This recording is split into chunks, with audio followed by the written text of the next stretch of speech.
That's why you watch, you deserve better.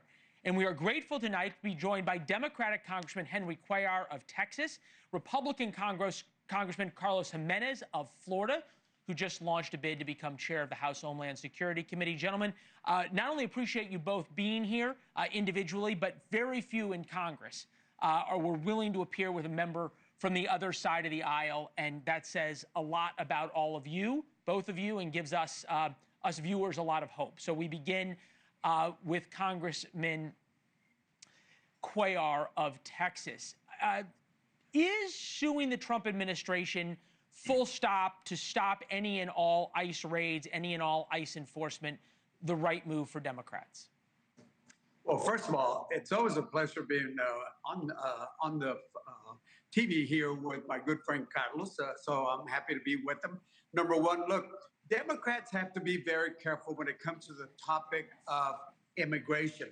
Some folks like me, Democrats, we've been talking about this issue for many years. So, we can talk about this, but Democrats have to be careful because this can be a losing proposition for Democrats if they're not careful. Because, again, I think most people want to deport criminals, people that are a risk to their national interest. So Democrats have to be very careful. And I think, both Carlos and I can talk about how we ought to focus on criminals and maybe not the workplaces.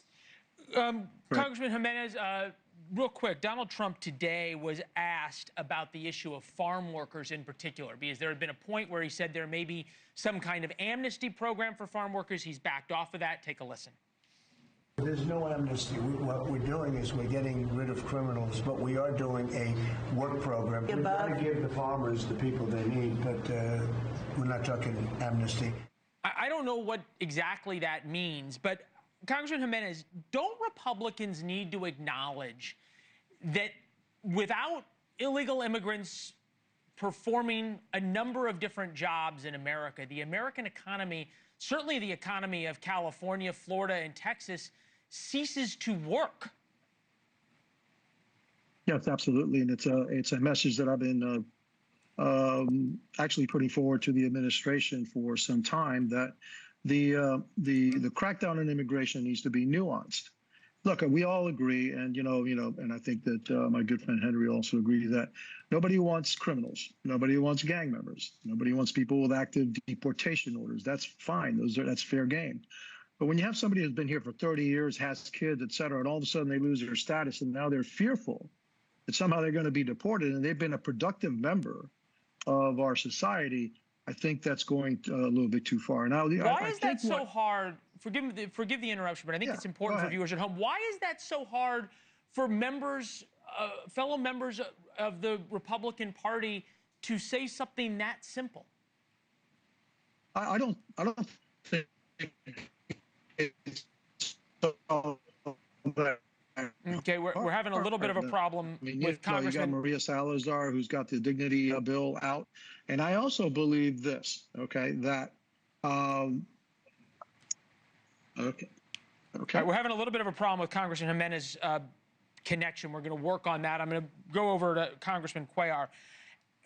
I'll ask you the same question in the flip side. It seems to be that there would be a pretty simple compromise for Democrats, especially these big city mayors who hate ICE raids, and say, look, we will end our sanctuary city policies, full stop.